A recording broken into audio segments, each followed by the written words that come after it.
Have you ever looked at your bank account and thought to yourself, wow, I'm really crushing this whole adulting thing? Yeah, me neither. Most of us feel like we're perpetually one unexpected expense away from financial disaster. Your car makes that weird noise again, your phone screen decides to turn into modern art, or your landlord mentions the word maintenance fee, and suddenly you're questioning every financial decision you've ever made since you bought that overpriced coffee 3 weeks ago. But here's something that might surprise you. You could actually be doing much better financially than you realize. While you're busy worrying about whether you can afford groceries and rent in the same week, you might already be ahead of the majority of people around you. The problem is, we're terrible at recognizing our own financial progress, especially when social media constantly shows us people apparently living their best life on what seems like unlimited budgets. I help people understand the real signs of financial health, not the fake ones that get plastered all over Instagram.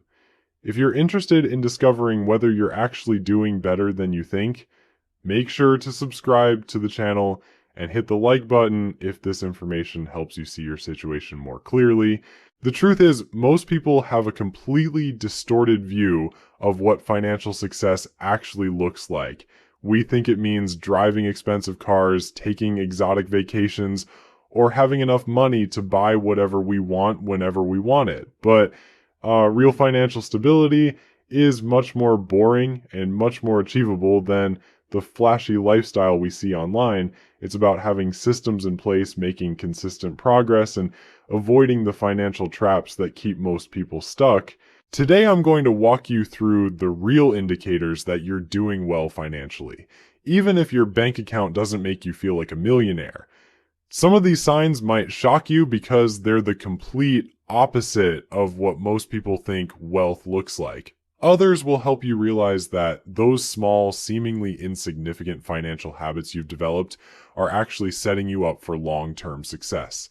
Before we dive into the specific signs, let me paint you a picture of what most people's financial lives actually look like. According to recent studies, the average person couldn't handle a $400 emergency without borrowing money or using a credit card. Think about that for a moment. A simple car repair, medical bill, or appliance replacement would throw the majority of people into financial chaos. Meanwhile, these same people might be driving cars with monthly payments that eat up 20% of their income, living in apartments they can barely afford, and spending money on things they don't need, with money they don't have to impress people they don't even like. This is what passes for normal in our society, which explains why recognizing actual financial progress can be so difficult. The first sign you're doing well financially is probably the most boring one, but it's also the most important. You pay your bills on time without stress or drama. I know, this sounds like the bare minimum of being a functional adult, but here's the thing. If you can consistently pay all your bills when they're due without having to juggle payment dates, borrow money, or choose which bills to skip this month, you're already ahead of a significant portion of the population. This isn't just about having enough money in your account. It's about having enough predictable income and enough financial organization that bill paying becomes routine rather than a monthly crisis. When your lights stay on, your rent gets paid, and your credit cards don't get hit with late fees, you've achieved something that millions of people struggle with every single month. The second sign is that you have money left over after paying for your basic needs. Notice I didn't say after paying all your bills, because many people have convinced themselves that their car payment, subscription services, and dining out budget are basic needs. I'm talking about actual necessities, housing, utilities, food, transportation, and basic clothing. If you can cover these essentials and still have money remaining in your account, you've crossed a crucial threshold. This leftover money doesn't have to be a massive amount. It could be $50, $100, or a few $100s.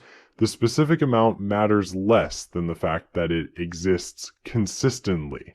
This surplus is what separates people who are barely surviving from people who have options. What you do with that leftover money reveals even more about your financial health. Which brings us to the third sign: you're saving something, anything, on a regular basis. It doesn't matter if it's $10 a week or $1,000 a month. The habit of consistently setting aside money for the future indicates that you're thinking beyond just getting through this month. Most people operate in what I call financial survival mode. They earn money, spend money, and repeat the cycle without ever accumulating anything meaningful. If you're regularly putting money into savings, an emergency fund, or investment accounts, you're operating at a completely different level. You're playing a longer game, and that mindset shift is worth more than the actual dollar amounts involved. The fourth sign might surprise you because it goes against everything we're taught about success. You don't feel the need to constantly upgrade your lifestyle every time your income increases. When you get a raise, bonus, or new job that pays more, your first instinct isn't to immediately find ways to spend that extra money on a better apartment, fancier car, or more expensive habits. This resistance to lifestyle inflation is one of the most powerful predictors of long-term financial success. It means you understand the difference between earning more money and actually building wealth. People who automatically inflate their spending to match their income will always feel broke, no matter how much they earn. But people who maintain their lifestyle while their income grows create an ever-widening gap that becomes the foundation of real wealth. The fifth sign is that you're not losing sleep over money. Financial stress has a way of creeping into every aspect of your life. It affects your relationships, your work performance, your health, and definitely your ability to sleep peacefully. If you can go to bed at night without your mind racing through financial worst-case scenarios, that's a strong indicator that your financial foundation is solid. This doesn't mean you never think about money or that you don't have financial goals and concerns. It means that money isn't a constant source of anxiety and panic. You might prefer to have more of it, but you're not genuinely worried about your ability to handle your financial obligations or unexpected expenses. The sixth sign relates to how you make purchasing decisions. You have the luxury of considering whether you actually want or need something before buying it, rather than just focusing on whether you can technically afford the monthly payment. This might seem like a small distinction, but it represents a fundamental difference in financial security. When people are financially stressed, they often make decisions based purely on cash flow. Can I make this payment this month? Can I squeeze this expense into my budget? But when you have financial breathing room, you can ask better questions. Will this purchase add genuine value to my life? Do I have a specific use for this item? Am I buying this because I want it or because I'm trying to fill some other need?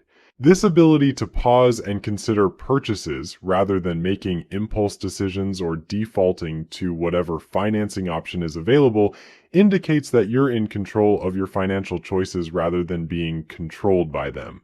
The seventh sign you're doing well financially is something that would make your younger self incredibly jealous. You actually have choices when problems arise, your phone breaks, and instead of having a complete meltdown about how you're going to survive without it for 3 weeks until payday, you can actually decide between getting it repaired, buying a replacement, or upgrading to something better. This might sound trivial until you remember what it feels like to have no options. When your only choice is to suffer through whatever inconvenience life throws at you because you literally cannot afford to fix it, every minor setback becomes a major crisis. Having financial options doesn't mean you're rich. It means you've created enough buffer in your life that you can respond to problems rather than just enduring them. The eighth sign is that you're not constantly calculating whether you can afford basic social activities. You don't have to mentally compute your bank balance before agreeing to grab dinner with friends or attend a birthday celebration. This doesn't mean you're carelessly throwing money around at every social opportunity. It means that normal social expenses don't require a full financial planning session. I'm not talking about expensive vacations or luxury experiences. I'm talking about the everyday social activities that help you maintain relationships and participate in normal human interactions. Coffee with a friend, splitting a pizza for game night, or chipping in for a colleague's farewell gift. When these modest expenses don't cause financial anxiety, you've achieved something significant. The ninth sign is probably the most underrated indicator of financial health, and it's something most people never even think about. You have multiple ways to access your money when you need it. You're not entirely dependent on your next paycheck to handle your expenses. You might have money in checking, savings, or investment accounts that you could access if necessary. This doesn't mean you have vast wealth sitting around earning nothing. It means you've diversified your financial resources beyond just your monthly income. Maybe you have a small emergency fund, some money in a retirement account, or even just a few $100s in a savings account you rarely touch. The point is that you're not living exclusively paycheck to paycheck with zero backup options. The 10th sign reveals itself in how you talk about money with other people. You don't feel the need to constantly complain about being broke or make self-deprecating jokes about your financial situation. When money comes up in conversation, you're not immediately defensive or trying to prove how financially responsible you are to justify your spending choices. People who are genuinely struggling financially often can't help but make their financial stress part of every conversation. Every dinner invitation becomes an opportunity to explain why they can't afford it. Every purchase they make comes with a detailed justification about why it was necessary or how they got a great deal. When you're actually doing well financially, money becomes a much less prominent topic in your daily conversations. The 11th sign is that you're not afraid to check your bank account balance. This might sound ridiculous, but financial avoidance is incredibly common. Millions of people go days or weeks without looking at their account balances because they're terrified of what they might find. They operate on hope and vague estimates rather than actual information about their financial situation. When you're doing well financially, checking your balance becomes routine rather than anxiety-inducing. You might not love what you see every time, but you're not genuinely afraid of the information. You know roughly what should be there, and you're confident that there will be enough to handle whatever expenses are coming up. The 12th sign is that you've started thinking about financial goals beyond just survival. Instead of only focusing on making it through this month, you're actually planning for things you want to achieve in the future. Maybe you're saving for a vacation, considering buying a house, or thinking about changing careers. The ability to plan beyond immediate needs indicates that you've created enough financial stability to start pursuing wants in addition to needs. This forward-thinking approach to money is what separates people who are merely getting by from people who are building something. When your financial energy isn't entirely consumed by immediate survival, you can start making decisions based on long-term objectives rather than short-term crises. The 13th sign might seem counterintuitive, but it's actually one of the strongest indicators of financial maturity. You're comfortable saying no to financial opportunities that don't align with your goals or values. This could mean turning down overtime that would interfere with your personal life, declining investment opportunities that seem too risky, or refusing to lend money to people who probably won't pay you back. People who are financially insecure often feel like they have to say yes to every opportunity to make money, even when those opportunities come with significant costs or risks. But when you have financial confidence, you can afford to be selective. You understand that some money isn't worth earning, and some financial decisions are more important than maximizing short-term income. The 14th sign is that you've developed what I call financial patience. You can wait for sales, compare prices, and make thoughtful purchasing decisions instead of buying the first thing you find or whatever is most convenient. This patience extends beyond just shopping. You can wait for the right job opportunity instead of taking the first offer, or save up for something you want instead of financing it immediately. This patience isn't about being cheap or depriving yourself. It's about having enough financial security that you don't have to make decisions based on urgency or desperation. When you can afford to wait, you almost always end up making better choices and getting better deals. The 15th sign you're doing well financially is one that your past self would probably find absolutely shocking. You actually have things in your home that you bought but haven't used yet, and you're not panicking about the money you spent. I'm not talking about hoarding or compulsive shopping. I'm talking about having the luxury to buy something when it's on sale, or when you see a good deal even if you don't need it immediately. Maybe you bought extra toiletries when they were half price, or you picked up a book you wanted to read eventually, or you stocked up on non-perishable food items during a sale. When you're financially stressed, every purchase has to serve an immediate need. But when you have breathing room, you can make strategic purchases that save money or improve your life over time. The 16th sign is that you've stopped doing math in grocery store checkout lines. You know that feeling when you're standing there watching the total climb higher and higher, mentally calculating whether you have enough money in your account and wondering which items you might need to put back. When you're doing well financially, grocery shopping becomes about choosing what you actually want to eat rather than an exercise in advanced arithmetic and budget management. This doesn't mean you're carelessly throwing expensive items into your cart or ignoring prices entirely. It means that buying food, one of the most basic human needs, doesn't require constant financial calculation and anxiety. You can focus on nutrition, preferences, and meal planning instead of whether you can afford to eat this week. The 17th sign is that you've developed what I call selective cheapness. You're willing to spend money on things that matter to you while being incredibly frugal about things that don't. This might seem contradictory, but it's actually a sign of financial sophistication. You might buy expensive coffee because you genuinely enjoy it, but refuse to pay for premium cable packages because you don't watch much television. This selective approach to spending indicates that you understand the difference between value and price. You're not trying to save money on everything, and you're not trying to buy the most expensive version of everything. Instead, you're making intentional decisions about where to allocate your financial resources based on your actual priorities and preferences.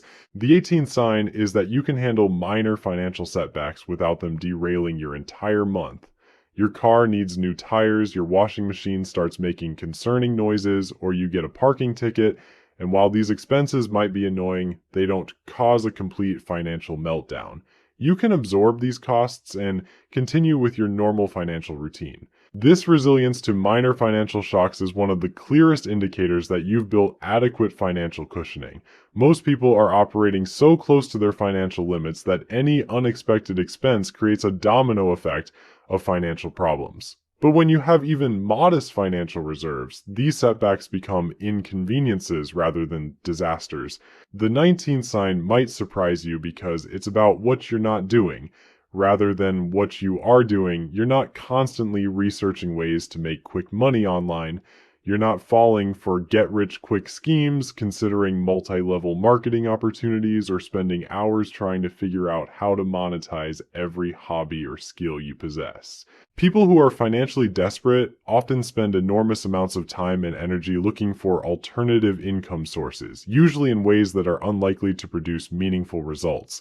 When you're doing well financially, you can focus on improving your primary income source or building wealth through proven methods rather than chasing every potential opportunity to make a few extra dollars. The 20th sign is that you've started thinking about money in terms of opportunities rather than just obligations.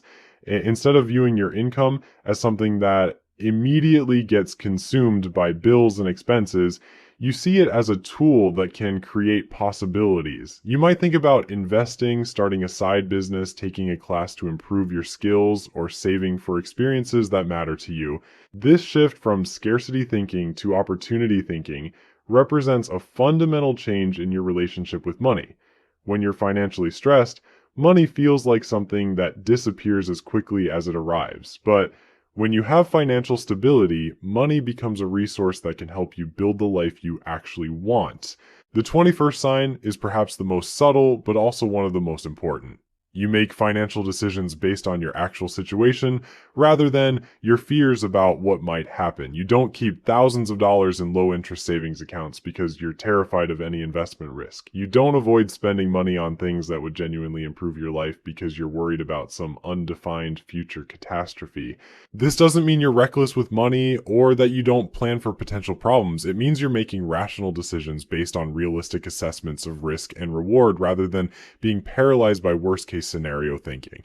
You understand that being too conservative with money can be just as problematic as being too aggressive. The 20-second sign is that you've stopped comparing your financial situation to other people's highlight reels. You're not constantly wondering how your coworkers can afford their lifestyles, feeling inadequate when friends talk about expensive purchases, or assuming that everyone else has figured out some secret to financial success that you're missing. Look, here's the thing that nobody wants to admit. Financial success isn't about having $1 million in your bank account or driving a car that costs more than most people's houses. It's about reaching a point where money stops being the main character in every decision you make. It's about achieving that beautifully boring state where your finances just work in the background of your life, like a well-functioning dishwasher that you only notice when it breaks. If you recognize yourself in even half of these signs, congratulations, you're doing better than you think, and probably better than most people around you. The fact that you watched a 20-minute video about financial indicators instead of scrolling through videos of people spending ridiculous amounts of money on things they don't need already puts you ahead of the curve. Remember, wealth isn't always loud, and financial stability rarely makes for exciting social media content. Nobody's posting screenshots of their emergency fund or bragging about how they didn't panic when their phone broke. But these quiet victories are what real financial health looks like. So the next time you're feeling like you're failing at this whole money thing, come back to this list. Check off the signs that apply to you. I guarantee you'll be surprised by how many boxes you can tick. And if you're not there yet on some of these points, that's perfectly fine too. Now you know what to work toward. Your financial journey doesn't need to look like anyone else's, and it definitely doesn't need to be Instagram worthy. It just needs to work for you.